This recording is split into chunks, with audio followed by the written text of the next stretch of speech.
दोस्तों, इस वीडियो में हम रानी माँ यानी कित्तूर की रानी चेन्नम्मा जी और बाला साहब के बारे में जानकारी हासिल करेंगे। सन 1822 ईस्वी कित्तूर कर्नाटक का एक राज्य नगर के पश्चिमी भाग में मुसलमानों की एक बस्ती थी। इसी बस्ती के निकट मैदान में कुछ बच्चे कवायद यानी सैनिक अभ्यास का नाटक कर रहे थे। कुछ दूरी से रानी माँ का काफिला गुजर रहा था। कवायद की आवाज़ सुन रानी माँ थोड़ा झिझकी, रुकी और देखा तो उन्होंने पाया कि एक बालक अन्य बालकों की टोली को कवायद करा रहा था। एक छोटी सी तलवार उसकी कमर में बंधी हुई थी। यह सब देख रानी माँ से न रुका गया। वह अपनी सवारी से उतरी और मैदान की ओर चल पड़ी। रानी माँ जैसे ही मैदान में पहुंची, तुरंत उस बालक ने अपनी टोली से सलामी दिलाई। रानी भौचक्की सी देखती ही रह गईं। सोचने लगी, झोंपड़ी में रहने वाले बच्चे, इतना अनुशासन और देशभक्ति, धन्य हैं इनके माता पिता। रानी ने उस बालक के पास जाकर उसके सर पे हाथ फेरा और उसका नाम पूछा तो वो बालक एक ही सांस में बहुत सारी बातें कह गया। मेरा नाम बाला साहब है, मैं सैदन साहब का बेटा हूँ। आप रानी माँ हैं ना? मेरे बापू आपकी बहुत तारीफ करते हैं, कहते हैं आप बहुत दयालु हैं। आपने ही बस्ती की मस्जिद को सही कराया है। हाँ बेटा, मैंने ही बस्ती की मस्जिद को सही कराया है। लेकिन तुम जो ये सब कर रहे हो वह किस लिए? नकली तलवारें भी तुम्हारे पास हैं।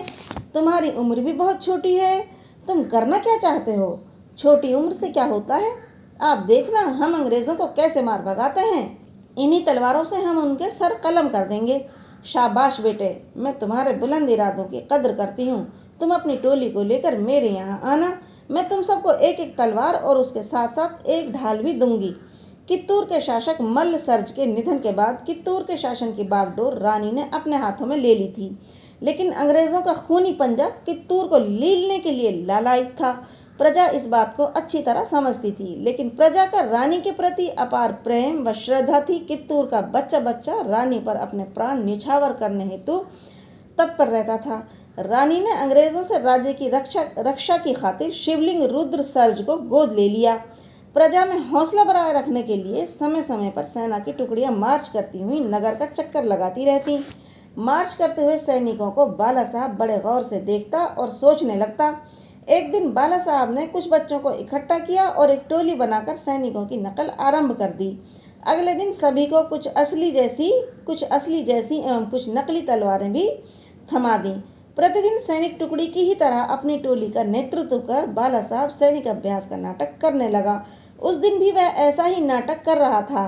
देखने में तो वह केवल बच्चों का खेल या नाटक ही था, लेकिन उसके पीछे बच्चों के अंदर देश रक्षा की खातिर उमड़ता हुआ ज्वार और राष्ट्रीय चेतना का भाव मुखरित हो रहा था, जिसे रानी की तेज निगाहों ने भांप लिया था। रानी माँ के आदेशानुसार बाला साहब की टोली को ढाल और तलवारें प्रदान कर दी गईं। इस टोली के लिए सैनिक प्रशिक्षण की भी व्यवस्था कर दी गई।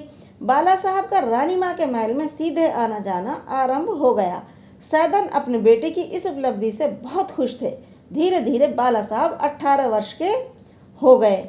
दिनांक 11 सितंबर 1824 को शिवलिंग रुद्र सर्ज का अल्पायु में निधन हो गया। लेकिन मृत्यु से पहले उसने अपनी एक रिश्तेदारी में से एक पुत्र को गोद ले लिया था, जिसका नाम गुरुलिंग मल्ल सर्ज रखा गया। अतः रानी ने पौत्र का औपचारिक राज्याभिषेक भी कर दिया। अंग्रेजों की निगाहें कित्तूर की अथाह संपत्ति पर टिकी थीं। उन्होंने राज्याभिषेक को स्वीकार नहीं किया। अंग्रेजों के पॉलिटिकल एजेंट थैकरे ने रानी पर आरोप मढ़ दिया कि वे कित्तूर के खजाने का दुरुपयोग कर रही हैं। इसी बहाने से कित्तूर के खजाने पर कंपनी ने अपना पहरा बैठा दिया, यानी ईस्ट इंडिया कंपनी ने अपना पहरा बैठा दिया। कित्तूर राज्य में कंपनी शासन की ये पहली दस्तक थी। रानी ने अपनी सेना को हर समय चौकस और तैयार रहने का आदेश दे दिया। सैनिक तैयारी आरंभ कर दी गई। इसी संदर्भ में एक दिन रानी की अपने मंत्रियों से मंत्रणा चल रही थी, यानी मीटिंग चल रही थी। अंग्रेज कंपनी के साथ भावी युद्ध नीति पर विचार हो रहा था। मीटिंग समाप्त होने के बाद रानी माँ और दीवान साहब टहलते टहलते बाहर वाले कक्ष में आ गए। दीवान जी ने रानी माँ से प्रश्न किया, युद्ध भूमि में आप अपनी सुरक्षा हेतु किसे लेना चाहेंगी? दीवान जी, मैं भगवान पर विश्वास करती हूँ। मुझे अपनी सुरक्षा के लिए किसी अन्य योद्धा की आवश्यकता नहीं है, लेकिन फिर भी यदि यह आवश्यक ही है तो मैं सैदन साहब के बेटे बाला साहब को अपना अंगरक्षक बनाना पसंद करूंगी। रानी माँ की बात सुनकर दीवान साहब चौंके। आप बाला साहब को अपना अंगरक्षक नियुक्त करेंगी? वह तो अभी बालक ही है। हाँ, मैं जानती हूँ, अभी वह छोटा है। लेकिन देश और भक्ति व आत्मिक बल में वह हम सब से आगे है। अपनी सुरक्षा के लिए मैं बाला साहब को ही प्राथमिकता दूंगी। उसे तुरंत बुलाया जाए। रानी माँ के आदेशानुसार बाला साहब को बुलाया गया। रानी माँ ने बाला साहब से पूछा, बाला साहब, हम तुम्हें भावी युद्ध में अपना अंगरक्षक बनाना चाहते हैं, तुम इस बारे में क्या सोचते हो? बाला साहब ने झुककर रानी माँ को सलाम किया और बोला, बचपन में ही मैं अपनी माँ के साय से महरूम हो गया था, लेकिन जिस दिन मैदान में आपने मेरी कवायद देखी थी और मेरे सर पर अपनी दुआओं का हाथ फेरा था, उस दिन मैंने अपनी बिछड़ी माँ का सुकून महसूस किया था। आप तो सारे कित्तूर की माँ हैं। आपकी सुरक्षा की खातिर यदि मेरा जीवन भी कुर्बान हो जाए तो यह मेरी खुशकिस्मती होगी। इस प्रकार बाला साहब रानी माँ का अंगरक्षक बन गया। दिनांक 23 अक्टूबर 1824 का दिन था। थेकरे की सेना ने किले को चारों ओर से घेर लिया। किले के मुख्य द्वार के सामने 200 तोपें खड़ी कर दी। रानी की प्रेरणा से कित्तूर के सैनिकों ने तोपों के मुंह अंग्रेज सेना की ओर मोड़ दिए। उधर रानी भी घोड़े पर सवार होकर थेकरे का मुकाबला कर रही थी। थेकरे ने रानी को लक्ष्य करके बंदूक का निशाना साधा। बाला साहब झटके के साथ थेकरे की ओर दौड़ा। उसने थेकरे का वार अपने ऊपर लेते हुए तलवार से थेकरे का सर धड़ से अलग कर दिया। थेकरे का सर जमीन पर गिरते ही अंग्रेज सेना के पांव उखड़ गए। वह पीछे भाग खड़ी हुई।